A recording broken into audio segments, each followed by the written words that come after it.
It may seem incredible, but it is true. The world in which we live is a world of imagination. In fact, life itself is an activity of imagining.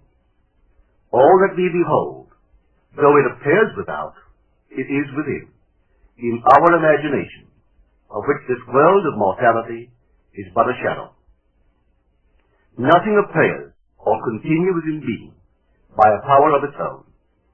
Events happen because comparatively stable imaginal activity created them, and they continue in being only as long as they receive such support.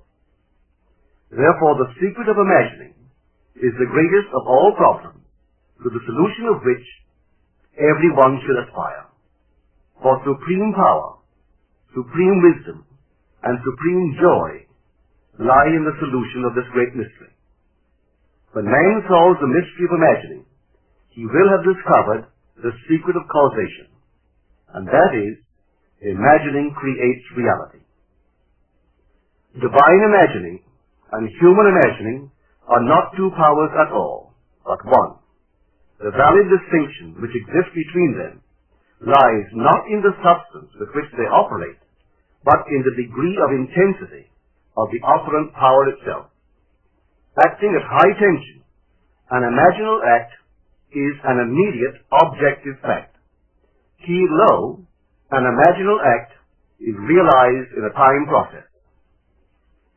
Human history, with its forms of government, its revolutions, its wars, and in fact the rise and fall of nations, could be written in terms of the imaginal activities of men and women. All imaginative men and women are forever casting forth enchantment, and all passive men and women who have no powerful imaginative lives are continually passing under the spell of their power. If imagination is the only thing that acts or is in existing beings or men, as Blake believes, then we should never be certain that it was not some woman treading in the winepress who began that subtle change in men's minds, or that the passion, because of which the earth has been drenched in blood, did not begin in the imagination of some shepherd boy, lighting up his eye for a moment before it ran upon its way. The future is the imaginal activity of man in its creative march. Imagining is the creative power, not only of the poet, the artist, the actor, and orator, but of the scientist, the inventor, the merchant, and the artisan. Its abuse in unrestrained, unlovely image-making is obvious, but its abuse in undue repression breeds a sterility which robs a man of actual wealth of experience. Imagining novel solutions to ever more complex problems is far more noble than to restrain or kill out desire. Life is the continuing solution of a continuously synthetic problem. Imagining creates events. Our world, created out of men's imagining, comprise unnumbered warring beliefs. Therefore, there can never be a perfectly stable or static state. Today's events are bound to disturb our yesterday's established order. Imaginative men and women invariably unsettle a pre-existing peace of mind. Hold fast to your ideal in your imagination. Nothing can take it from you but your failure to persist in imagining the ideal realized. Imagine only such states that are of value or promise well. To attempt to change circumstances before we change our imaginal activity is the struggle against the very nature of things. There can be no outer change until there is first an imaginal change. Everything we do, unaccompanied by an imaginal change, is but futile readjustment of surfaces. Imagining the wish fulfilled brings about a union with that state, and during that union we behave in keeping with our imaginal change. This shows us that an imaginal change will result in a change of behavior. However, our ordinary imaginal alterations, as we pass from one state to another, are not transformations, because each of them is so rapidly succeeded by another in the reverse direction. But whenever one state grows so stable as to become our constant mood, our habitual attitude, then that habitual state defines our character and is a true transformation. Now let me call your attention to the design on the cover of this record. You will notice a man sitting on a park bench, imagining himself to be in a home. This is the secret of those who lie in bed awake while they dream things true. They know how to live in their own dream house until, in fact, they do. Man, through the medium of a controlled waking dream, can predetermine his future. That imaginal activity of living in the feeling of the wish fulfilled leads man across a bridge of incident to the fulfillment of the dream.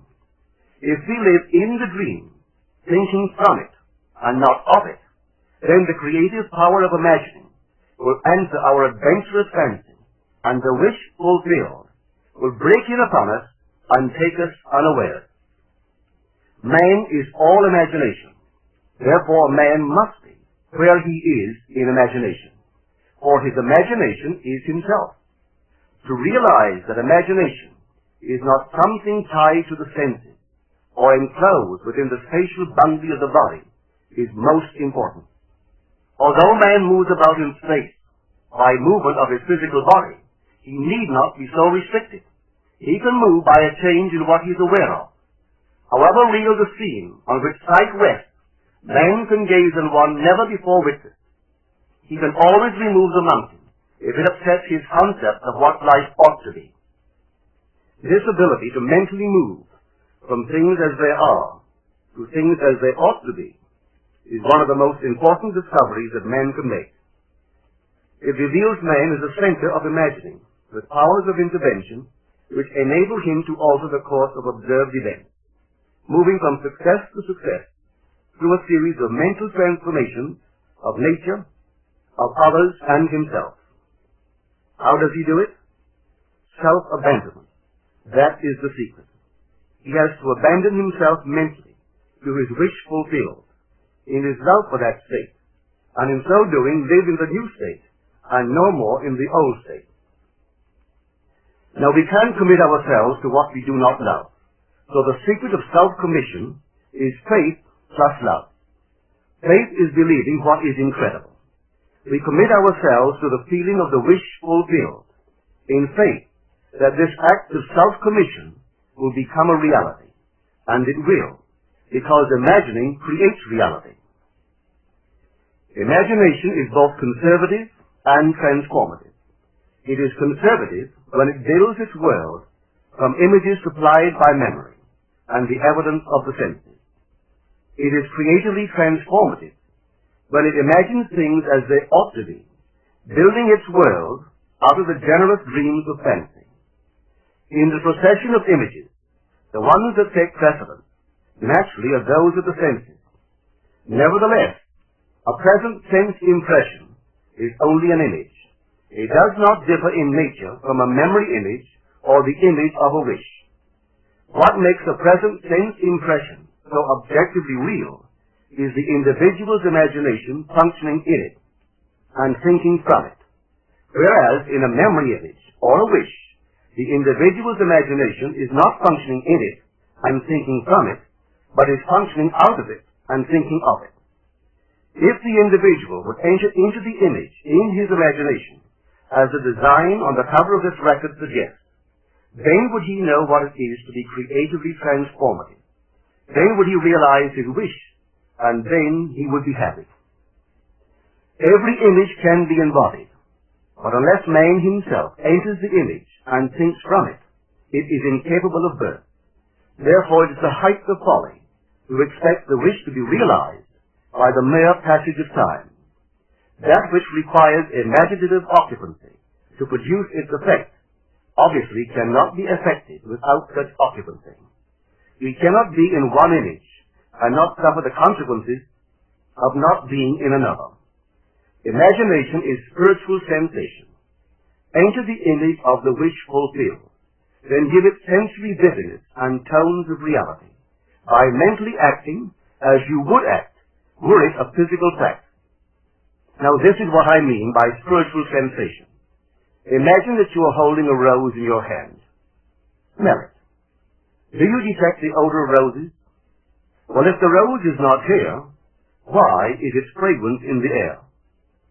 Through spiritual sensation, that is, through imaginal sight, sound, scent, taste, and touch, man can give to the image sensory vividness. If he does, all things will conspire to aid his harvesting, and on reflection, he will see how subtle were the threads that led to his goal. He could never have devised the means which his imaginal activity used to fulfill itself. If man longs to escape from his present sense fixation, to transform his present life into a dream of what might well be, he has but to imagine that he is already what he wants to be, and then feel the way he would expect to feel under such circumstances. Let him, like the make-believe of a child, who is remaking the world after its own heart, create his world out of pure dreams of fancy. Let him mentally enter into his dream. Let him mentally do what he would actually do were it physically true. He will discover that dreams are realized not by the rich, but by the imaginative. Nothing stands between man and the fulfillment of his dream but facts, and facts are the creations of imagining.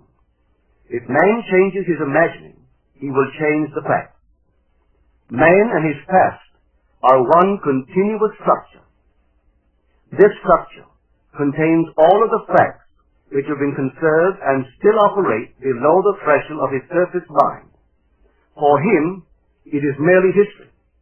For him, it seems unalterable, a dead and permanently fixed past. But for itself, it is living. It is part of the living age. We cannot leave behind us the mistakes of our past, for nothing disappears. Everything that has been is still in existence. The past still exists, and it gives and still gives its results.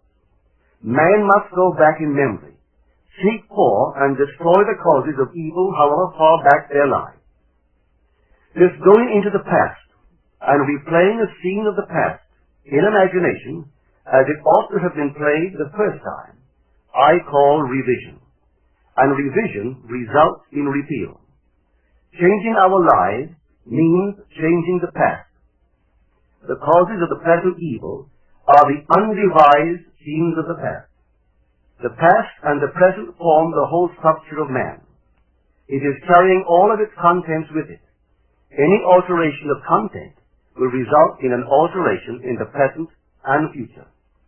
Live nobly, so that mind can store a past well worthy of recall. Should you fail to do so, remember, the first act of correction or cure is always revised. If the past is recreated into the present, so will the revised past be recreated into the present. Or else, the promise that though your sins are like scarlet, they shall be as white as snow, is a lie. The question may arise as to how by representing others to ourselves as better than they really were, or mentally rewriting a letter to make it conform to our wish, or by revising the scene of an accident, the interview with the employer, and so on, could change what seems to be the unalterable facts of the past. But remember my claims for imagining. Imagining creates reality. What it makes, it can unmake. It is not only conservative, building a life from images supplied by memory, it is also creatively transformative, altering a theme already in being. The parable of the unjust steward gives the answer to this question. We can alter our world by means of a certain illegal practice, by means of a falsification of the facts, that is, by means of a certain intentional alteration of that which we have experienced, and all this is done in one's own imagination. This is a form of falsehood which not only is not condemned, but is actually approved in the gospel teaching. By means of such a falsehood, a man destroys the causes of evil and acquires friends, and on the strength of this revision, proves, judging by the high praise the unjust steward receives from his master, that he is deserving of confidence.